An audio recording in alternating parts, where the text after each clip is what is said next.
l'histoire du salut, ou encore l'histoire de Dieu avec son peuple, n'a pas seulement une portée spirituelle comme on pouvait l'imaginer, mais aussi une portée historique.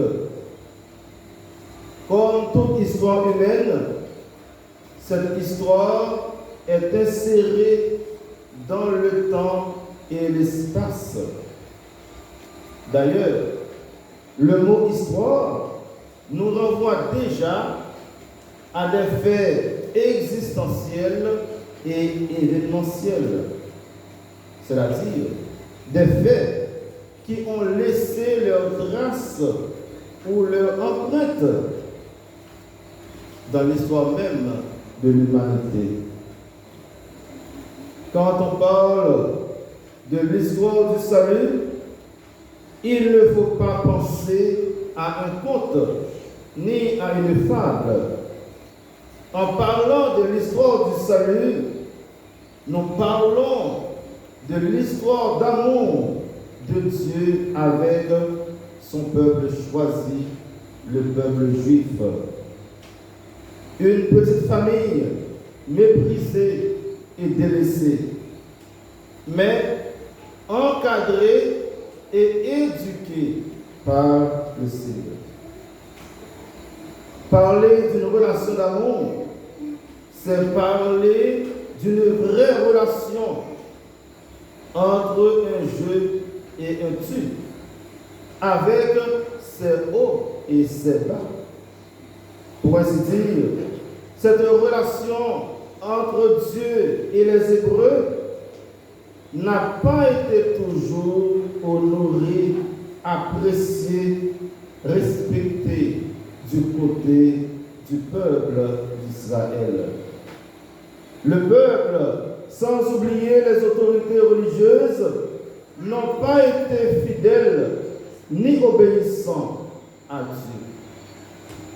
Voulant faire à leur tête, ils ont failli à leur vocation qui était de faire rayonner la tendresse de Dieu sur la terre. Le peuple d'Israël, qui est considéré comme la vigne du Seigneur, ne répond pas correctement à sa mission qui est de produire de bons fruits. Les chefs des prêtres ne soignaient pas la vigne du Seigneur comme il se doit.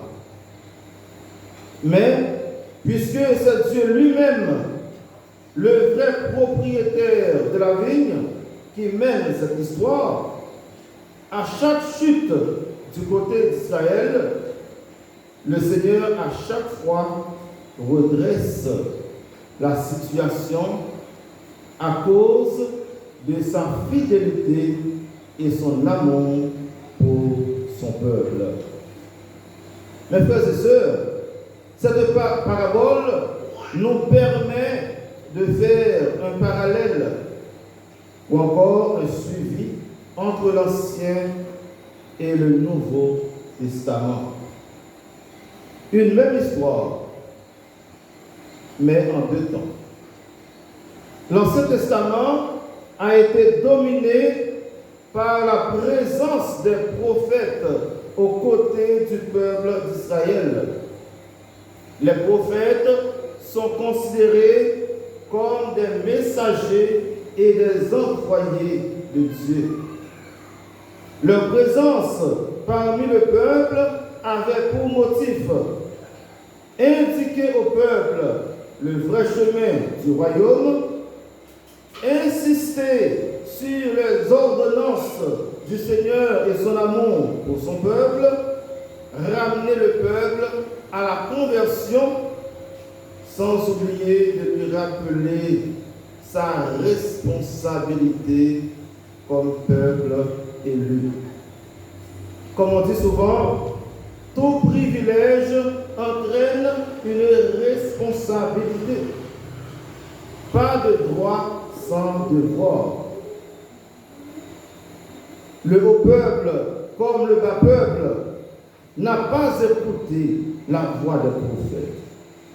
Tous les prophètes, jusqu'à Jean le Baptiste, ont été rejetés et méprisés, surtout par les autorités juives. Disons, presque tous les prophètes ont connu le sort de martyr. Donc, la vigne est dévastée sans apporter le résultat attendu. Malgré tout, Dieu reste toujours patient et bienveillant à l'égard de son peuple. Dieu continue à envoyer des ouvriers pour s'occuper de sa vigne. C'est-à-dire, il continue à accompagner son peuple sur le chemin du salut. En dépit des risques, il décide d'entamer une nouvelle étape. C'est le Nouveau Testament. Le Nouveau Testament est dominé par Jésus et ses apôtres. Jésus, lui aussi, sera jeté dehors et tué par les vignerons, représentant les chefs des prêtres et les pharisiens. Dans cette parabole, Jésus s'assimile au sort du fils du propriétaire de la vigne. Déjà, subtilement, Jésus annonce sa passion et sa mort tragique par les anciens du peuple. Ces anciens dont leurs pères ont tué les prophètes.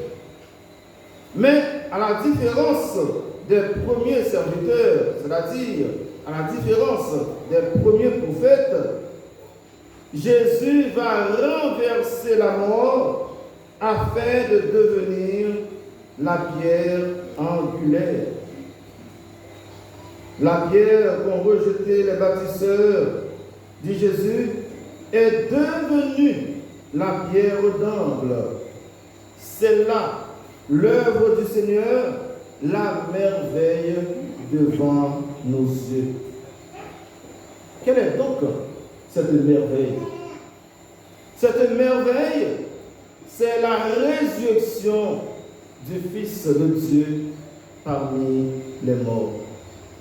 Et c'est à travers sa mort et sa résurrection que Jésus le Christ va inaugurer un nouveau peuple pour Dieu. Au prix de son sang, Jésus va donner naissance à un nouveau peuple. Un peuple qui est appelé à vivre dans la foi et non sous le joug de la loi.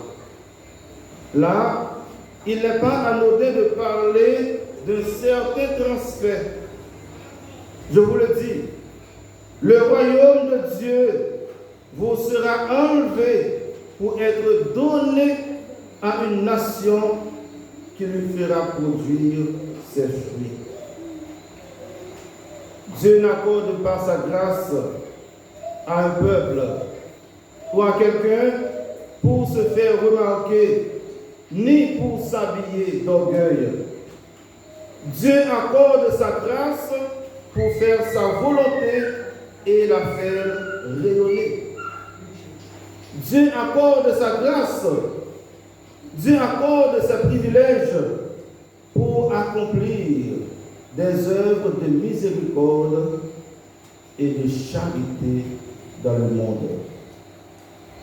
Historiquement et même spirituellement, Israël reste et demeure ce qu'il est devant Dieu et pour Dieu. Mais il n'est plus à lui seul le détenteur du royaume de Dieu. Il n'est plus à lui seul le seul peuple élu de Dieu. Il n'est plus à lui seul le bénéficiaire de la grâce divine. Toutes les nations peuvent devenir peuple élu de Dieu. Tous les hommes, toutes toutes les femmes peuvent devenir fils et filles de Dieu. D'ailleurs, avant la fondation du monde, nous dit l'apôtre Paul, Dieu nous a prédestinés à être pour lui des fils adoptifs par Jésus le Christ. Sinon, il nous serait difficile de parler aujourd'hui de la place du christianisme dans le monde et dans notre vie. Et membre du nouveau peuple de Dieu, pas seulement le juif ou le judaïsant, mais celui ou celle qui, par un acte de foi, croit en Jésus-Christ, l'envoyé du Père. Et membre du nouveau peuple de Dieu, pas seulement celui qui est né sous la loi, mais aussi celui ou celle qui accueille Jésus-Christ dans la foi comme son maître et Seigneur. En un mot, est membre du nouveau peuple de Dieu, celui qui reçoit le baptême chrétien. Le baptême administré au nom du Père et du Fils et du Saint-Esprit, et celui qui vit en Fils de Dieu. En reprenant l'apôtre Paul, nous comprenons mieux le sens de cette filiation. En effet, tous ceux qui se laissent conduire par l'Esprit de Dieu, ceux-là sont fils de Dieu. Donc, le cadre est ouvert. Et c'est à partir de ce nouveau critère d'élection qu'il faut comprendre le sens du transfert. Un juste rebelle peut passer à côté du royaume de Dieu. Alors qu'un païen converti, vivant dans l'obéissance, peut hériter du royaume. Voilà ce qu'on appelle le transfert du salut. Aujourd'hui, frères et sœurs bien-aimés, en regardant le comportement de l'homme dans le monde, dans la création, nous trouvons que cette parabole a sa place et son sens. L'homme pense qu'il est le maître du monde. Il ignore complètement la présence de Dieu dans la création. L'homme veut gérer la terre à son profit personnel et égoïste. S'il parle de Dieu, c'est par hypocrisie, car il n'agit pas selon la volonté de Dieu. Il tue, il détruit et il bombarde comme bon lui semble. Les soi-disant puissants cherchent par tous les moyens à piétiner les faibles. Cette réalité d'homicide dénoncée par le Seigneur dans l'évangile d'aujourd'hui est en cours de réalisation dans nos sociétés. Nous autres, dans notre mission prophétique, nous avons le sacré devoir de continuer à dénoncer cette injustice, même si c'est au péril de notre vie. Nous, les chrétiens, les privilèges que nous recevons du Seigneur, nous ne les recevons pas pour devenir vantards ni vaniteux, mais c'est justement pour devenir des partenaires de Dieu, pour collaborer à l'établissement du règne de Dieu sur la terre. Nous sommes invités à prendre sur notre compte tout ce qui est vrai et noble, tout ce qui est juste et pur. Enfin, frères et sœurs bien-aimés, nous sommes tous invités à mettre de l'ordre dans notre vie chrétienne, humaine et spirituelle. Corps et âme, nous devons nous plonger dans la prière, dans l'adoration permanente, dans la méditation du rosaire, spécialement durant ce mois d'octobre qui est consacré à Notre-Dame du rosaire.